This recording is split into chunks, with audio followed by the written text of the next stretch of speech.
उत्तर भारत के एक छोटे से गांव प्रयागपुर में हरिराम नाम का एक गरीब किसान अपनी पत्नी और बेटी के साथ रहता था।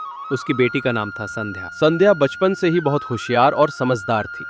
हरिराम के पास थोड़ी सी जमीन थी जिस पर वो बड़ी मेहनत से खेती करता था, मगर मौसम की मार, सूखा और कर्ज ने उसकी जिंदगी को बहुत मुश्किल बना दिया था। हाँ भाई हरिराम, मेरे पैसे कब लौटा रहे हो?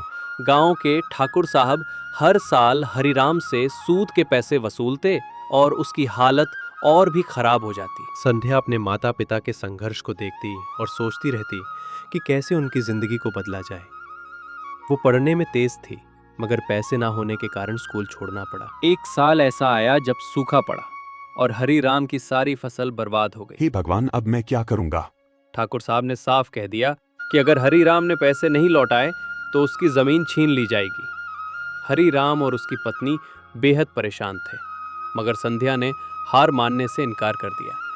उसने अपने पिता से कहा, बाबा, आप चिंता मत करो, इस बार हम कुछ अलग करेंगे। हरिराम को अपनी बेटी की समझदारी पर भरोसा था, लेकिन वो नहीं जानता था कि संध्या के मन में क्या योजना है। संध्या ने गांव के पुराने किस्से कहानियों को याद किया और सोचा, क्यों न मैं अपनी बुद्धि और मेहनत का इस्तेमाल करूं, शायद इससे हमारी हालत सुधर जाए।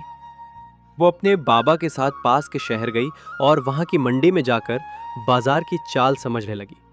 उसने देखा कि गांव के किसान अपनी उपज औने पौने दामों में बेच देते हैं, जबकि व्यापारी वही अनाज ऊंचे दामों में शहर में बेचते हैं। वो बाबा से बोली, बाबा, अगर हम सीधे शहर में जाकर अपना अनाज बेचे तो हमें सही दाम मिलेगा, हमें बिचौलियों से बचना होगा। हरिराम को बेटी की बात सही लगी। उन्होंने गांव के कुछ और किसानों को भी समझाया और मिलकर एक योजना बनाई। संध्या और गांव के कुछ किसानों ने मिलकर मंडी में सीधे अनाज बेचना शुरू किया। पहले पहल बहुत कठिनाई आई। ठाकुर साहब ने उन्हें धमकाया, पुराने व्यापारी नाराज हुए, मगर संध्या ने हार नहीं मानी। धीरे धीरे मेहनत रंग लाने लगी। शहर के व्यापारियों ने भी अच्छा दाम देना शुरू कर दिया। कुछ ही महीनों में हरिराम और अन्य किसानों की आमदनी बढ़ने लगी। गांव में संध्या की तारीफ होने लगी।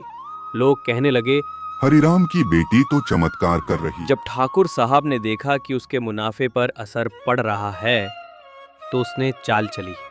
उसने गांव के सरपंच रघुवीर को अपने पक्ष में मिला लिया और संध्या के परिवार पर झूठा आरोप लगाने की कोशिश की। लेकिन संध्या ने समझदारी और सच्चाई के साथ पंचायत में अपनी बात रखी। उसने गांव वालों के सामने सच साबित कर दिया कि ठाकुर और व्यापारी ही असली दोषी हैं।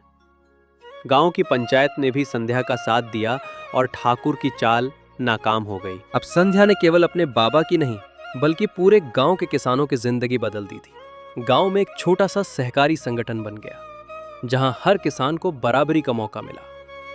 कुछ सालों में हरिराम का कर्ज उतर गया और संध्या की समझदारी के किस्से दूर दूर तक फैल गए। गांव में ही एक स्कूल खुला और अब संध्या स्कूल जाने लगी।